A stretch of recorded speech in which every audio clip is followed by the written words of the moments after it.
Hello second year.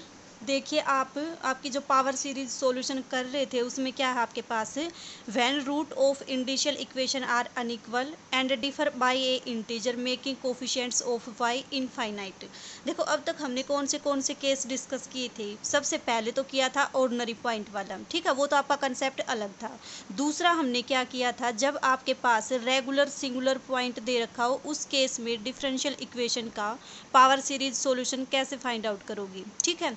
उसमें भी आपके पास फर्दर आपके पास 3 केस थे। कौन से, जब इंडिशियल इक्वेशन के रूट आपके इंटीजर से डिफरेंट ना हो। दूसरा केस क्या था, दोनों के दोनों रूट आपके इक्वल हों, ठीक है।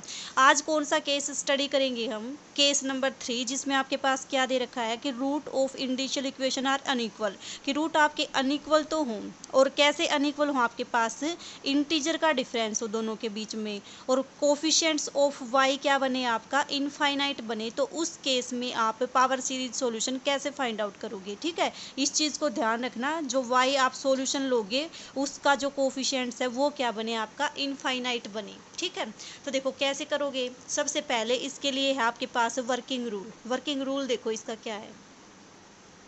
आप क्या करोगे इसको सोल्व करने के लिए, आपका सबसे पहले वाला तो वही स्टेप कि आप एक सॉल्यूशन मान के चलोगे y is equal to this. इसको आप क्या लिख सकते हो, समेशन ए आर एक्स की पावर m प्लस आर, जहाँ पे r वेरी करेगा 0 टू इन्फिनिटी, ठीक है।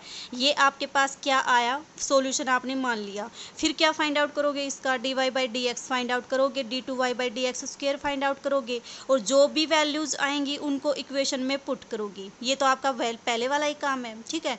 फिर क्या करोगे, जो x की लोवेस्ट पावर है उसको 0 के इक्वल इक्वेट करके इंडिशियल इक्वेशन ऑब्टेन करोगे। इंडिशियल इक्वेशन से आपके पास क्या आएंगे, 2 रूट आएंगे, ठीक है। अब यहाँ से आपका काम स्टार्ट होता है अलग टाइप का। 2 रूट आएंगे और वो दोनों रूट आपके पास क्या हो, इंटीजर से डिफर करे, मीन्स जैसे 2 3 आ गया, दोनों में कितना डिफरेंस है 1 का। 1 क्या है आपके पास इंटीजर। तो इस तरह से आपके पास जो 2 रूट आएंगे उन दोनों में क्या होना चाहिए, इंटीजर का डिफरेंस होना चाहिए, ठीक है। आपने मान लिया कि m1 बड़ा है और m2 छोटा है, ठीक है। यहाँ तक करने के बाद क्या करोगे, फिर जो अदर पावर्स हैं x की उनको इक्वेट करोगे 0 के इक्वल, और किसकी वैल्यूज फाइंड आउट करोगे, a1 a2 a3 की, इन सब की वैल्यू फाइंड आउट करोगे। बिल्कुल पिछला वही स्टेप, जर्नल टर्म ऑब्टेन करोगे, ठीक है। फिर आप क्या करोगे, आप ये नोटिस करोगे इस केस में कि जो आपके पास y का कोफिशिएंट है वो इनफाइनाइट बनेगा जब आप m की वैल्यू m2 पुट कर दोगे। m2 का मतलब आपके पास जो 2 रूट आए हैं उन 2 रूट में से एक की वैल्यू जब आप पुट करोगे तो y का कोफिशिएंट क्या बनेगा आपके पास इनफाइनाइट बनेगा, ठीक है। तो उस केस में आप सॉल्यूशन कैसे फाइंड आउट करोगे, देखो आपने जो सॉल्यूशन आप लेके चले हो उसमें जब आप कहीं भी m की वैल्यू को पुट करोगे तो आपको इनफाइनाइट बनता दिखेगा कोई टर्म। तो उस केस में आप क्या करोगे, जो आपका a नोट आएगा उसको रिप्लेस कर दोगे किससे, b note into m minus जो रूट आपका इनफाइनाइट बनाए कोफिशिएंट को वो रूट पुट कर दोगे। तो a नोट को इससे रिप्लेस कर दोगे। इससे रिप्लेस करोगे तो जो डिनोमिनेटर में जो आपके पास फैक्टर होगा ये कैंसिल होके क्या करेगा, आपके पास सॉल्यूशन दे देगा आपको, ठीक है। फिर जो भी आप पुट करोगे ये वाली वैल्यू, इसमें m को क्या पुट कर दोगे, m2 पुट कर दोगे। तो इस तरह से आपके पास क्या होगा, एक सॉल्यूशन ऑब्टेन होगा, ठीक है। उस सॉल्यूशन को आप मान लोगे ux या फिर u1x बोल दो, ठीक है।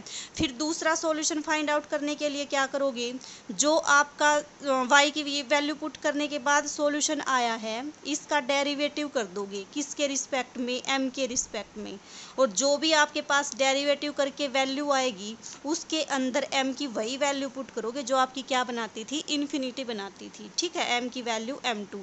तो एक सॉल्यूशन ये आ जाएगा, दूसरा सॉल्यूशन ये आ जाएगा। तो जनरल सॉल्यूशन क्या बनेगा आपके पास, c1ux plus c2 curly u by curly m is equal to m2, और किसके ऊपर है आपके पास, ये दोनों की दोनों वैल्यू m2 के ऊपर। m2 कौन सा रूट है आपके पास, जो रूट आपका y के कोफिशिएंट को इनफाइनाइट बनाता था वो वाला रूट, ठीक है।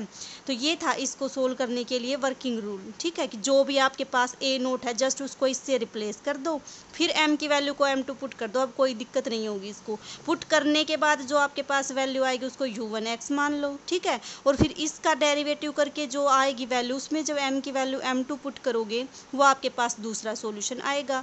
अब बात आती है आपकी m is equal to m1 की। ये तो m2 का केस था। आप ये नोटिस करोगे कि जब m की वैल्यू m1 पुट करोगे तो आपके पास जो सॉल्यूशन आएगा वो सॉल्यूशन कैसा आएगा, इसका ही कोई कांस्टेंट मल्टीपल आएगा, मीन्स इंडिपेंडेंट सॉल्यूशन आपका नहीं आएगा।